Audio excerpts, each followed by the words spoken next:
오늘 주시는 하나님 말씀 요한복음 1장 32절부터 46절. 요한복음 1장 32절부터 46절.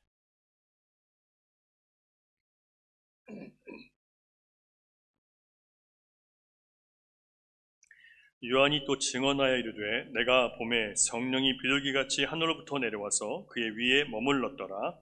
나도 그를 알지 못하였으나 나를 보내어 물로 세례를 베풀라 하신 그이가 나에게 말씀하시되 성령이 내려서 누구 위에든지 머무는 것을 보거든 그가 곧 성령으로 세례를 베푸는 이인 줄을 알라 하셨기에 내가 보고 그가 하나님의 아들이심을 증언하노라 하니라. 또 이튿날 요한이 자기 제자 중 두 사람과 함께 섰다가 예수께서 거니심을 보고 말하되 보라 하나님의 어린 양이로다. 두 제자가 그의 말을 듣고 예수를 따르거늘 예수께서 돌이켜 그 따르는 것을 보시고 물어 이르시되 무엇을 구하느냐. 이르되 랍비여 어디 계시오니이까 하니 랍비는 번역하면 선생이라. 예수께서 이르시되 와서 보라. 그러므로 그들이 가서 계신 데를 보고 그날 함께 거하니 때가 10시쯤 되었더라. 요한의 말을 듣고 예수를 따르는 두 사람 중에 하나는 시몬 베드로의 형제 안드레라.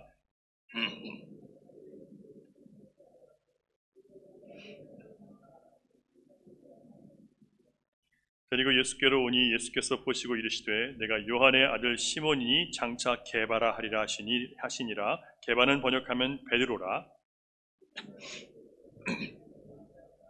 빌립을 만나 이르시되 나를 따르라 하시니 빌립은 안드레와 베드로와 한 동네 베세다 사람이라. 빌립이 나다나엘을 찾아 이르되 모세가 율법에 기록하였고 여러 선지자가 기록한 그 일을 우리가 만났으니 요셉의 아들 나사렛 예수니라. 같이 있습니다. 나다나엘이 이르되 나사렛에서 무슨 선한 것이 날 수 있느냐. 빌립이 이르되 와서 보라 하니라. 아멘. 오늘 말씀은 하나님이 보내신 구원자 예수 그리스도가 어떻게 온 세상에 퍼지기 시작했는지 그 역사의 시작을 알려주는 아주 중요한 메시지입니다. 동시에 이것이 오늘 우리 시대에 어떻게 예수님을 세상 가운데 전할 수 있는지 우리에게 알려주고 있는 가장 기초적인 방법이고 필수적인 원리라는 것을 우리가 알고 말씀을 함께 나누면 좋을 것 같습니다. 여러분, 전도가 어려운가요? 쉬운가요? 해보신 분들 손 한번 들어오실래요? 해보셨으면서 또 손을 안 드십니까? 그냥 대답해 주세요. 전도가 어려우시던가요? 쉬우시던가요? 대답을 안 하기로 난 작정했습니다라고 하신 것 같아요. 전도는 어떤 분에게는 참 어렵고요, 부담스럽고 어떤 분은 그냥 쉬워요. 왜 쉬우냐면 내가 순종하면 하나님이 일하신다는 것을 믿는 사람은 할 수 있어요. 그런데 내가 혼자 해야 된다고 생각하는 사람, 내가 모든 걸 감당해야 된다고 생각하면 전도는 너무 부담스럽고 어렵고 무서워요. 안 하고 싶어요. 여러분들은 어떠십니까? 게다가 더 이상 이 시대의 기독교는 제가 전에 몇 주 전에도 말씀드린 것처럼 더 이상 기독교가 사람들에게 새롭지 않아요. 매력적이지도 않아요. 그리고 뭔가 본이 되는 모습을 보여주지 못했어요. 게다가 수많은 이 시대의 종교들이 서로 경쟁하는 시대 속에 살고 있어요. 누군가 더 사람들의 마음을 흡족하게 해주는지, 그런 마치 종교가 사람들의 마음을 만족시키기 위한 것처럼 서로 경쟁하고 있습니다. 그리고 과학이 종교를 대신해서 과학을 믿는 사람들이 있고요, 돈을 하나님보다 더 사랑하고 섬기는 사람들이 있어요.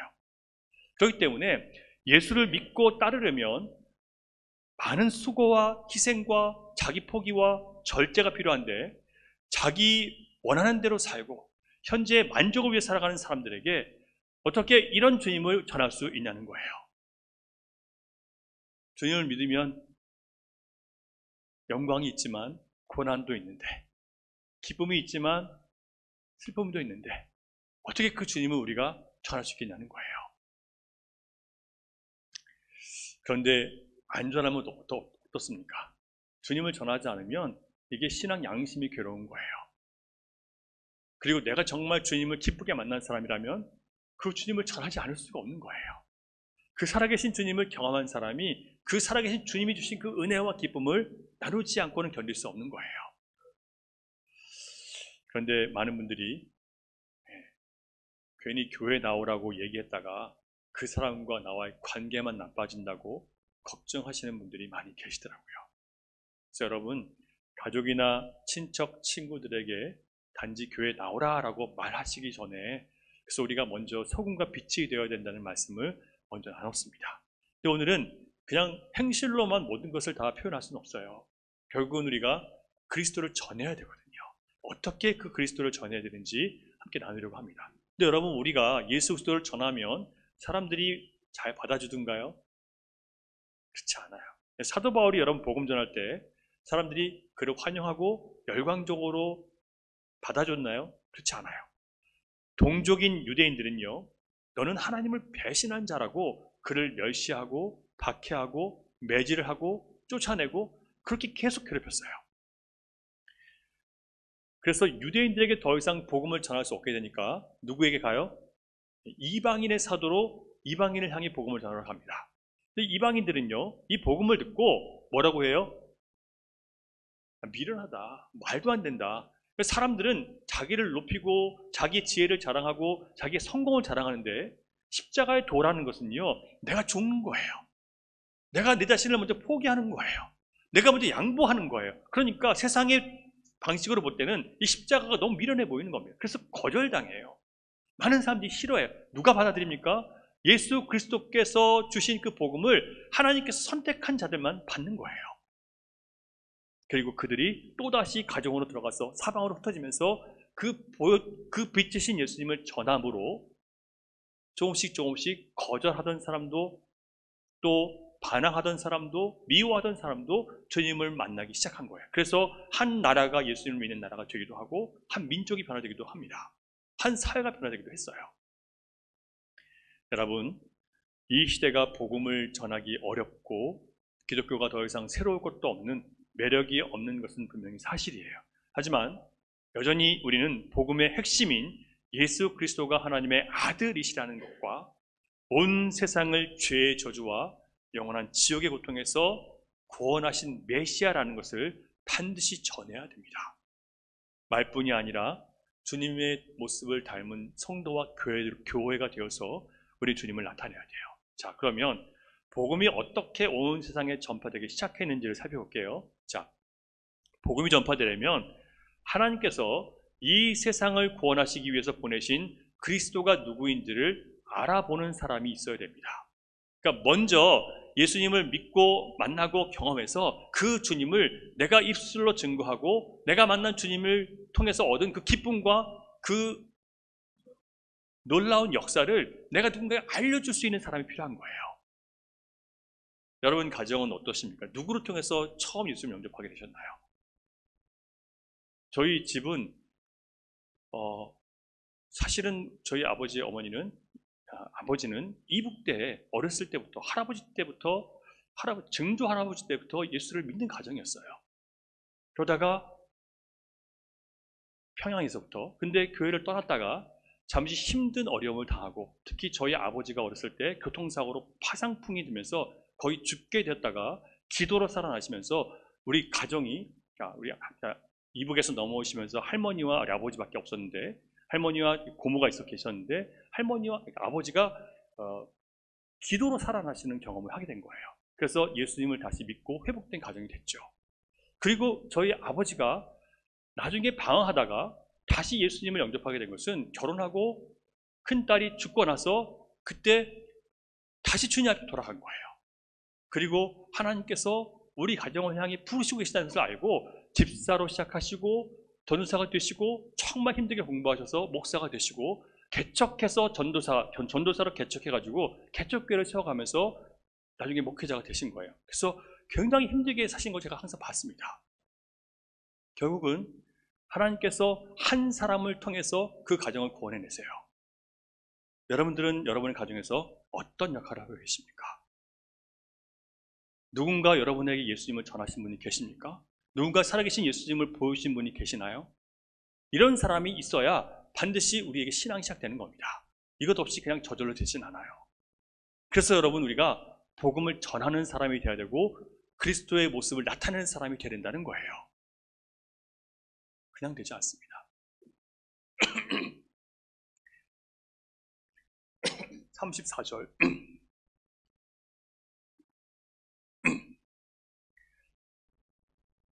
34절 같이 읽을게요. 시작. 내가 보고 그가 하나님의 아들이심을 예, 지금 세례 요한이 뭐라고 하냐면 내가 봤대요. 보고 나서 하나님의 아들이심을 증언했대요. 그러니까 무슨 얘기냐면 세례 요한이라는 사람도 이 사람 대단한 사람이죠. 어려서부터 성령 충만했고 그리고 하나님께서 그에게 소명을 주셨어요. 그래서 장성에서 광야에 살면서 하나님 묵상하고 광야에서부터 예수님에 대해서 선포하기 시작했습니다. 많은 사람들이 회개하고 하나님께 돌아오게 했던 사람이에요.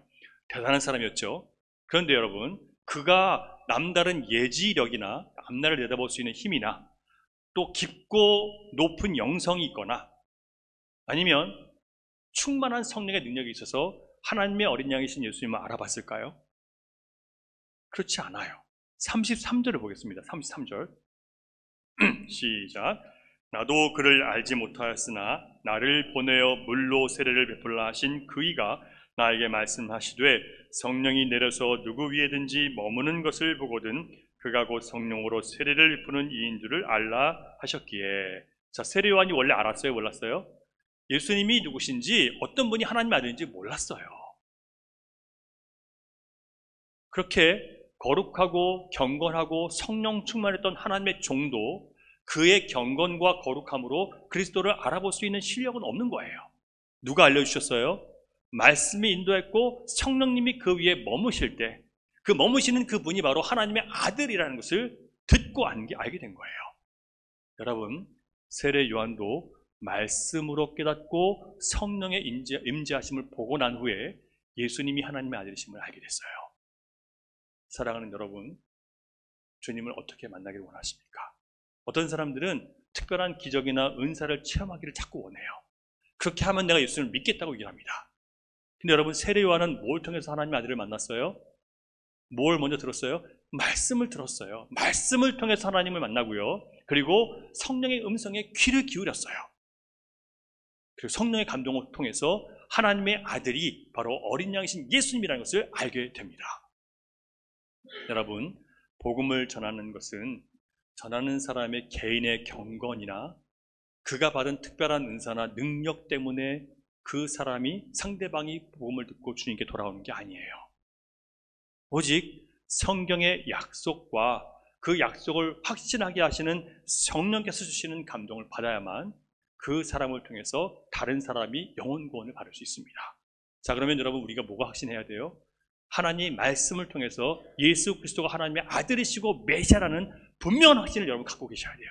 이게 흔들리면 여러분 어떻게 저 복음을 전하시겠습니까?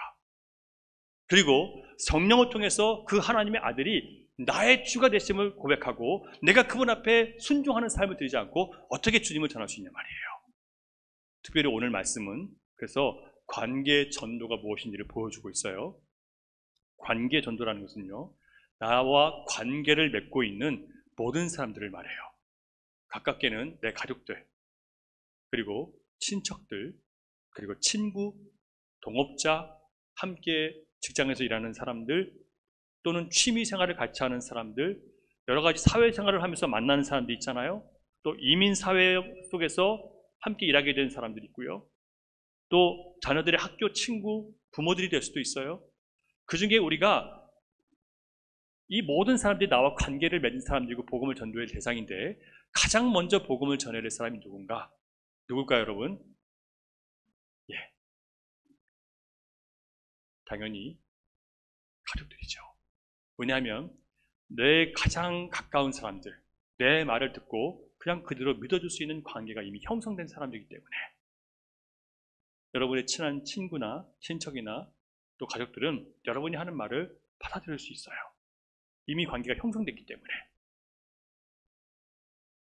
그들에게 내가 만난 예수 그리스도에 대해서 전하는 것이 바로 전도입니다.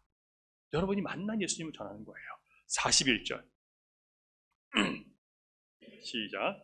그가 먼저 자기의 형제 시몬을 찾아 말하되 우리가 메시아를 만났다 하고, 메시아는 번역하면 그리스도라. 여러분, 세례 요한의 말을 듣고요, 세례 요한의 제자였던 두 사람이 예수님을 따라간 거예요. 근데 그 사람 중에 하나가 누구라고요? 40절 보면 시몬 베드로의 형제 안드레라고 했어요. 그러니까 안드레가 예수님께 나아가서 예수님에 대해서 듣고 배운 다음에 누구 찾아가요? 그 주님을 전하기 위해서 형을 찾아간 거예요. 형. 가장 가까운 사람, 내가 대화할 수 있는 그 사람이 찾아가서 예수님을 만났다라고 전하는 겁니다. 여러분, 어떻게 복음을 전해야 될까요? 아주 쉬워요. 여러분이 만난 예수님을 전하는 겁니다. 내가 만난 메시아, 곧 구원자 예수님을 전하시면 돼요. 여러분, 예수님 만나셨습니까? 성경의 말씀을 통해서 예수님이 나의 죄를 대신 짊어지시고 십자가에 죽으시고, 그래서 내 모든 죄가 사함받고 하나님의 자녀가 되었고, 이제 주님이 부활하심으로 나는 새로운 피조물이 되었고 이제는 예수님과 함께 살아가는 삶이 됐다는 것을 여러분 마음으로 받아들이셨습니까? 여러분 주님 만난 거예요. 그러면요, 특별한 어떤 뜨거움이나 깨달음이 없었다 하더라도, 더 깊은 어떤 능력이 나타나지 않다 하더라도, 여러분 정말 예수님 없이는 내가 죄인이고 내가 영원히 버림받을 수밖에 없는 존재였다는 것을 정말 믿으셨다면, 그래서 이제는 주님과 함께 살고 싶은 마음이 여러분 안에 있고 그 성령께서 주시는 마음의 감동을 여러분 따르고 계신다면 여러분 주님 만나신 거예요. 그리고 매일 예수 그리스도를 나의 주님으로 따르기 위해서 여러분 주님을 생각하시고 말씀을 기억해내시고 주님이 나에게 원하시는 삶이 무엇일지 고민하고 따르기를 원할 때 여러분은 매일 예수님을 만나고 계신 거예요. 안드레와 또 다른 제자는 자기 스승이었던 세례 요한의 말을 듣고 예수님 따라갔습니다. 그들은 예수님께 가서 물어봤어요. 랍비여, 어디 계십니까? 랍비는 번역하면 뭐라고요? 선생님이라고 했습니다. 어디 계십니까? 무슨 뜻일까요? 어디 살고 계십니까? 라는 질문이 아니에요. 당신은 어떤 분이십니까? 당신이 어떤 분인지 알고 싶습니다. 당신이 어떤 분인지 당신에게 우리는 배우고 싶습니다라는 그런 의미예요. 여러분, 이렇게 주님 앞에 나아간 안드레에게 예수님께서 뭐라고 대답하셨습니까? 와 보라. 세례 요한의 두 제자는 예수님이 계신 곳에 갔습니다. 어떤 장소에 갔다는 것이 아니라 예수님과 교제하는 거예요. 예수님께서 하나님께서 주신 말씀 안에서 왜 예수님이 메시아인지를 분명하게 그들에게 가르쳐 주셨어요. 성경에 기록된 바로 그 예언된 메시아가 예수님이라는 것을 알게 되고 안드레는 기뻐서 자기 형 베드로에게 그 좋은 소식을 전할 수 있었던 거예요. 사랑하는 여러분, 복음은 이것입니다. 여러분이 예수 그리스도를 만나서 내가 정말 구원받아서 하나님의 자녀가 되었고 다시는 세상에 속한 멸망당할 사람이 아니라 죽음을 두려워할 그런 존재가 아니라 영원한 나라를 소유했기 때문에 이 땅을 그냥 나그네처럼 지나가고 이 땅에 집착하지 않아도 되는 사람으로 여러분 받아들이셨다면 여러분 이제 그 기쁨을 전할 수 있게 되는 거예요.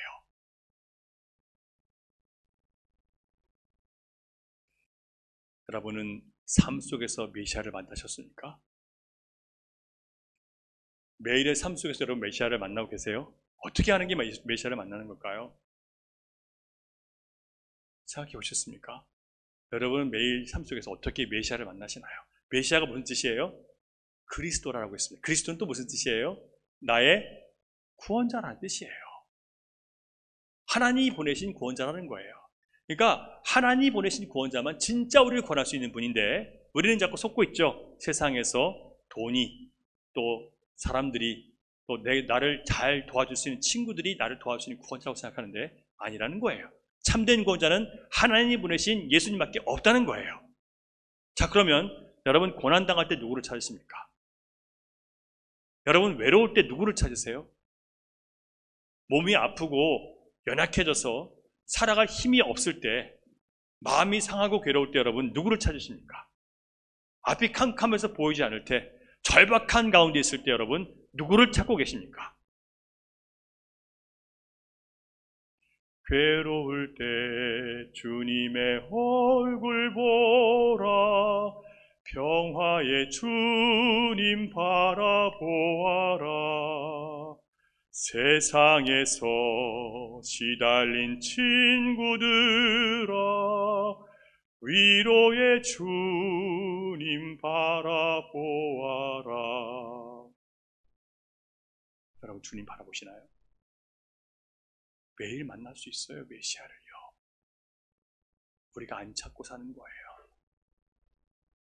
힘이 없고 내 마음 연약할 때 살아갈 힘이 없어요. 능력의 주를 바라보아라. 주의 이름 부르는 모든 자는 힘 주시고 늘 지켜주시리. 눈을 들어 주를 보라. 내 모든 염려 주께 맡겨라. 슬플 때 주님의 얼굴 보라. 사랑의 주님 안식 주리라. 여러분 믿으십니까? 여러분 메시아를 찾으셔야 되는 거예요. 매일 삶 속에서. 슬퍼도 아파도 외로워도 힘이 없어도 살아갈 소망이 없어도 지쳤어도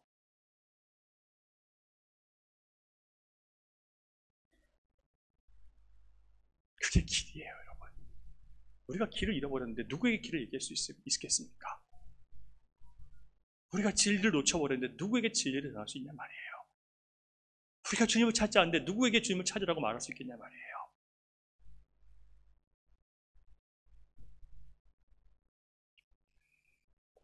이렇게 날 위해서 모든 고통과 죄악의 짐을 짊어지신 십자가 위에서 무너진 나를 내려다보시면서 내가 널 위해 죽었다.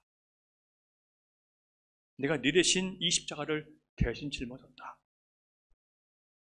라고 바라보시는 주님의 얼굴을 여러분 함께 바라보는 것. 바로 십자가 그늘 아래가 내가 다시 힘을 얻고 치유받고 회복되는 곳이에요. 이 일은 날마다 우리가 해야 되는 일들입니다. 여러분 안에 여러분의 삶을 간증해야 될 정말 많은 일들을 여러분 경험할 수 있어요. 우리가 주님을 잘 찾지 않아요.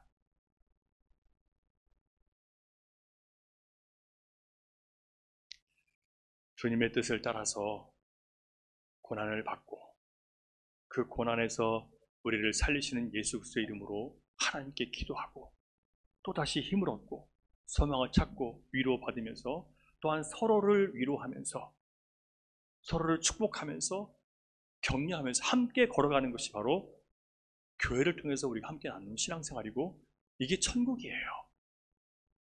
교회를 통해서 천국을 경험하셔야 돼요, 여러분. 시편 118편 5절 보시면 내가 고통 중에 여호와께 부르짖었더니 여호와께서 응답하시고 나를 넓은 곳에 세우셨도다.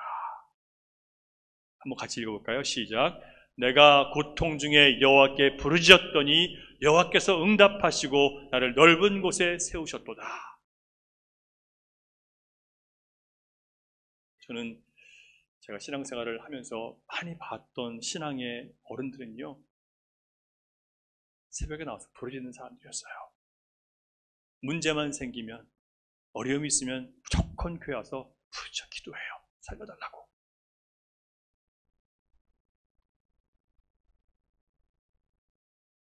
여러분 기도하고 계십니까? 부르짖어 찾고 계십니까? 뭘 믿고 기도를 안 하십니까? 주님을 찾을 일이 없으신가요? 한 영혼을 구하는 일이 얼마나 많은 우리의 기도가 필요한지 몰라요. 내 자녀를 양육하는 일에서 그들이 세상에 물들지 않고 주님 안에서 잘 자라게 하기 위해서 우리 열린시온교회가 세상에 물들지 않고 목사가 타락하지 않고 우리 장로님들 권사님들이 세상에 물들지 않고 신실한 주님의 종들이 되기 위해서 얼마나 많은 기도와 자기 포기와 헌신이 필요한지 여러분 아십니까? 우리가 기도하지 않으면서 어떻게 우리가 하나님께서 기뻐하시는 교회를 세울 수 있겠습니까? 어떻게 우리가 하나님께서 기뻐하시는 공동체를 만들 수 있습니까? 사랑하는 여러분, 생활 속에서 하나님이 보내신 아들 메시아를 여러분이 먼저 찾으시고요. 만난 경험이 있게 되기를 주님의 이름으로 축복합니다.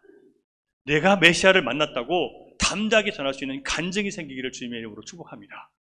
여러분이 힘들고 어려울 때 누구를 찾는지 여러분의 자녀들이, 여러분의 믿지 않는 형제 자매들이, 여러분의 부모님들이 지켜보고 있어요. 여러분의 친구들이 바라보고 있어요. 생활 속에서 내가 만난 메시아를 전할 수 있기를 바랍니다. 남에게 듣는 얘기 말고요. 내가 만난 예수님 전하시자고요, 여러분. 생각해보세요. 있어요, 여러분. 성경에 기록된 대로 나도 나의 구원자 예수 그리스도를 만났다고 전할 수 있는 저와 여러분 되기를 주님의 이름으로 축원합니다. 두 번째로, 내가 아는 사람 중에 평소에 성경에 대한 관심이 있고 예수님을 믿어보려고 했지만 아직 예수님을 만나지 못한 이웃에게 예수님을 전하셔야 됩니다. 지적으로 예수님을 알고 있지만 정말 예수님을 만난 적이 없어요. 이 예수님을 만난 뜨거운 감격이나 체험이 없어요. 그 말씀의 진리 앞에서 내 마음이 그냥 전율하고 떨리는 그런 경험이 없어요. 그리고 그 주님이 내가 따라야 될 그분으로 온전히 와닿는 그런 경험이 없어요. 45절 보겠습니다. 시작. 빌립이 나다나엘을 찾아 이르되 모세가 율법에 기록하였고 여러 선지자가 기록한 그 일을 우리가 만났으니 요셉의 아들 나사렛 예수니라.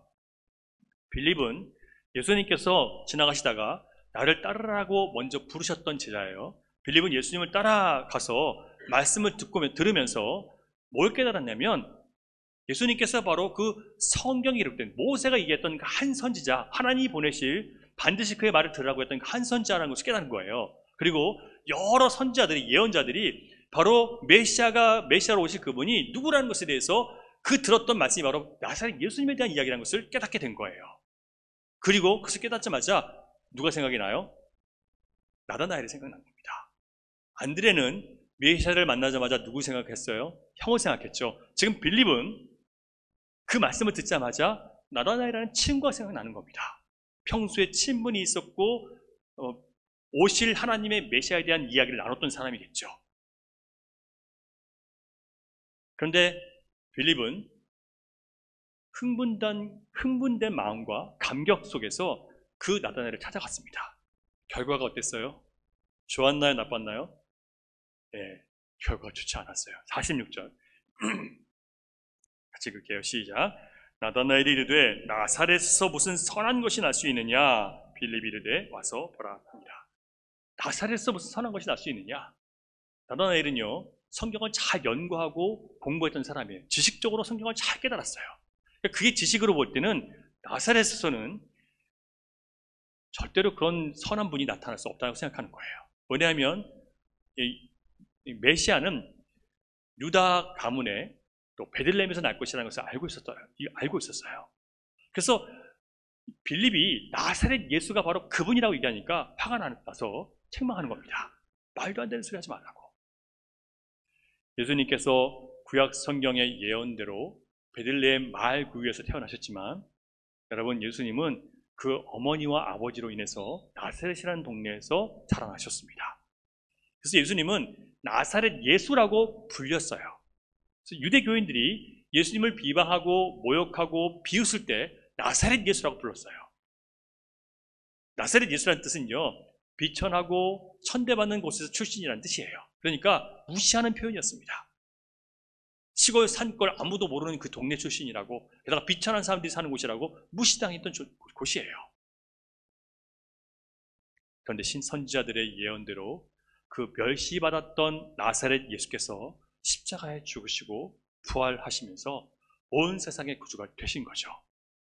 여러분, 사람들은 그때나 지금이나 우리의 진정한 구원자 하나님의 아들을 알아보는 눈이 없어요.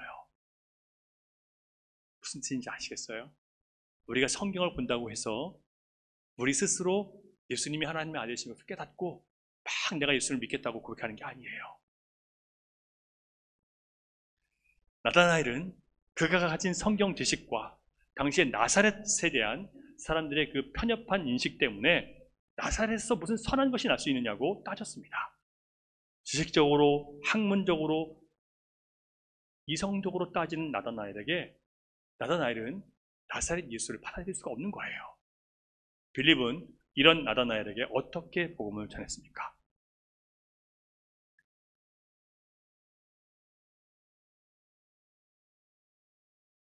똑같아요. 와서 보라.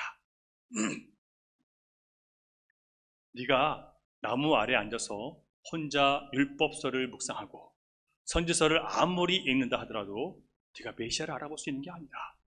와서 보아라. 보라는 것은 지식적으로 아는 주님을 이제는 만나서 체험하라는 뜻이에요. 나다나엘이 예수님께 가서 본 다음에 그의 고백이 달라집니다. 49절 시작. 나다나엘이 대답하되 랍비여 당신은 하나님의 아들이시요 당신은 이스라엘의 임금이로소이다. 예수님은 나다나엘이라는 사람을 꿰뚫어 보셨습니다. 그리고 그가 순전한 마음으로 메시아를 기다리는 사람이라는 것을 알고 제자로 불러주셨어요. 나다나엘은 자신을 꿰뚫어 아시는 예수님을 하나님의 아들이고 이스라엘의 임금이라고 고백을 합니다. 머리로만 알고 생각했던 그 예수님은 나사렛에서 무슨 선한 것, 머리로만 알고 생각했던 나다나엘은 나사렛에서 무슨 선한 것이 날 수 있느냐고 반박했었습니다. 근데 그 자기의 의견을 뒤집어 버리고요, 나사렛 예수를 하나님의 아들이며 이스라엘 임금으로 받아들입니다. 여러분, 지식적으로 예수님을 알고 성경에 관심을 갖고 있지만 예수님을 만난 체험이 없는 분들에게 복음을 전하는 방법이 뭐라고요? 와서 보십시오라고 전하는 거예요. 누구를 보라는 거예요? 와서 성경에 기록된 예수님을 좀 배우라는 거예요. 그리고 그분을 바라보는 신앙을 가지라는 거예요. 왜? 너무나 많은 성도들이요, 사람을 바라보다가 실족해서 교회를 떠나는 거예요. 그리고 우리가 열린신학교회 성도들이 우리 교회의 주인이 주님이시며 나 성도 개인의 주인이 나의 머리가 주님이신 것을 보여주어야 되는 거예요. 이 두 가지를 통해서 여러분, 그렇게 예수님을 경험하지 못한 사람들이 예수님을 경험할 수 있게 되는 겁니다. 너무나 많은 분들이요, 예수님은 좋지만 교회는 싫다고 얘기해요. 여러분 그런 얘기 들어보셨죠? 예수님은 좋대요. 근데 교회는 싫대요. 왜 그럴까요? 교회 리더들, 목사들 때문에 실망하고, 또 장로님들하고 싸우는 것 때문에 실망하고, 권사님들끼리 서로 막 이렇게 좋지 않게 다투는 것 때문에 싫어하고, 주님께서 리더로 세우신 분들이 교회 안에서 이렇게 좋은 모습을 보이지 않으니까 교회를 떠나는 거예요. 여러분들도 아마 한 번씩은 그 이상 그런 모습을 보고 영적 방황을 하신 적이 있으실 거예요. 그리고 나도 어느 순간에 장로가 되었고 안수집사가 되었고 권사가 됐어요. 나는 내가 예전에 비웃었던, 내가 싫어했던, 그래서 교회를 떠나고 날 방황하게 했던 그런 사람들과 난 다른 사람이 되어 있을까요? 저도 한동안 그랬었는데 제가 비난하고 저렇게 목회하면 안 된다고, 저렇게 살면 안 된다고 비난했던 그 목사님과 내가 비슷한 사람이 되어 있는 거예요. 여러분, 사람을 살리고 세우는 일을 하고 계십니까? 아니면 찍어 누르고 비판하는 일을 하고 계십니까? 주 안에서 하나 되게 하시는 일을 하고 계십니까? 분열시키고 계십니까? 불평과 불만으로 사람들의 마음을 어둡게 하고 계십니까? 아니면 믿음과 소망과 사랑의 말로 사람들의 마음을 주님의 빛으로 비추고 계십니까? 예수 그리스도가 나의 주인이심을 내 가정과 내 직장과 또 내 관계 안에서 보여줄 수 있는 저와 여러분 되시기를 주님의 이름으로 축원합니다. 마지막으로, 혹시 여러분 중에 교회는 다니고 있지만 아직 내가 메시아를 만났다고 할 만한 이렇다 할 경험이 없는 분들 계시죠? 그런 사건을 아직 경험한 적이 없다라고 하시는 분들은 어떻게 될까요? 여러분, 그런 분들은 그냥 뭐 내가 경험하지도 못한 분을 막 전하려고 하지 마시고요, 일단 착한 행실을 따라 해보시면 좋을 것 같아요. 그리고 더 중요한 건 뭐냐면 나다나엘처럼 순수하게 성경을 공부하셔야 됩니다. 순수하게 성경을 공부한다는 것은 성경을 읽으면서 다른 기대를 하지 않는 거예요. 내 사업을 성공하는 비법을 발견하려고 성경을 펴지 마세요. 다른 사람들과 경쟁해서 이기기 위해서, 내가 닥친 환경과 문제와 어려움을 이기기 위해서 성경을 공부하려고 하지 마시고요, 하나님을 알기 위해서, 하나님께서 뭐라고 말씀하시는지 배우기 위해서, 예수님은 누구신지를 알기 위한 순수한 마음으로 여러분 성경을 배우시기 바랍니다. 구약성경 전체가 가르치고 바라보는 한 분이 누구세요? 예수 그리스도세요. 왜 그런 것인지를 여러분 전체적으로 성경을 깨달으셔야 돼요. 그런 배우는 시간을 반드시 가지셔야 돼요. 그렇게 하는 동안 여러분도 내가 예수 메시아를 만났다라고 하는 그런 경험들이 반드시 생길 거예요. 향기를 지녀야 향기를 전할 수 있습니다. 사도 바울은 에베소서 5장 2절에서 예수님이 우리를 위해서 자신을 버리사 향기로운 제물이 됐다라고 그렇게 고백하고 있습니다. 예수님이 바로 향기로운 제물이세요. 그래서 고린도후서 2장 15절을 보면 이렇게 사도 바울은 자신 있게 선포합니다. 우리는 구원받는 자들에게나 망하는 자들에게나 하나님 앞에서 그리스도의 뭐라고요? 향기. 우리가 향기래요. 그리스도의 향기를 우리가 받았기 때문에 내 안에 계시기 때문에 나도 그리스도의 향기로 살 수 있다는 거예요. 향기이신 예수님을 마음에 품은 자들이 그리스도의 향기를 세상 가운데 흘리며 살 수 있다는 뜻입니다. 여러분, 전도는 착한 행실로만 되는 것이 아니고 또한 말로만 되는 것도 아니에요. 착한 행실과 더불어 예수님이 바로 하나님의 어린 양이시며 내가 만난 메시아라는 분명한 우리의 체험이 깃든 여러분의 간증과 말씀의 확증이 있으셔야 돼요. 여러분은 복음을 전하기 위해서 무슨 일이든지 순종하기를 주님의 이름으로 결단하시겠습니까? 주님의 복음을 전하기 위해서 무슨 일이든지 순종하시겠어요? 그러면 먼저 성경을 공부하십시오. 다시 읽으십시오. 제가 이번 주가 마지막 이제 교리 공부를 끝내고요. 이번 주 지나고 다음 주부터는 마태복음부터 시작해서 예수님의 삶을 다시 한번 공부하려고 합니다. 보세요. 배우세요. 주일 한 번 가지고 여러분 버틸 수 있는 힘이 없어요. 새벽에 많은 분들이 나오세요. 요즘에 기도하고 계세요. 여러분 올 수 있는 분들은 참여하세요. 올 수 없는 분들은 어쩔 수 없어요. 그냥 집에서 말씀 보면서 기도하세요. 그리고 여러분 인터넷을 보면서 공부할 수 있는 여러 것들이 있어요. 원하시면 제가 다 알려드릴게요. 여러분 오실 수 있는 분들은 오세요. 기도하십시오. 자, 그러면 여러분들에게 제가 부탁드립니다. 전도 대상자들을 위해서 매일 기도하십시오. 그리고 그들의 마음을 주님께서 녹여달라고 기도하시기 바랍니다. 그들의 이야기를 많이 들어주세요. 그들의 얘기를 들으면서 자꾸 옳다 그러다 판단하지 마세요. 가만히 듣고 기도하면서 주님, 내가 어떻게 그들에게 대답해야 될지 나에게 지혜를 주세요. 선우님께 구하세요. 그리고 만일 그들이 여러분에게 현실적인 도움을 구한다면, 만일 여러분이 하실 수 있는 것이라면 최대한 도와주세요. 그들이 슬픈 일을 당하면 먼저 찾아가서 위로해 주세요. 아플 때 찾아가서 여러분 그들의 마음을 아픈 곳을 만져주시고 기도해 주세요. 그들에게 기쁜 일이 있다면 먼저 가서 축복해 주세요. 축하해 주세요. 그리고 그들의 가족들 중에 누군가 힘들고 아프다면 위에서 기도해 주세요. 이것이 여러분에게 제가 드리는 부탁이에요. 한 영혼을 구원하기 위해서. 우리에게 그리스도의 향기가 나게 해달라고 정말 주님께 받은 그 구원의 은혜를 기뻐하며 나를 위해 자신을 내어주시사 하나님 앞에 향기로운 제물이 되신 예수 그리스도를 내 안에 품고 그 주님의 뒤를 따라가는 우리가 되게 해달라고 여러분 같이 좀 기도하면 좋겠습니다. 우리 같이 좀 기도할까요?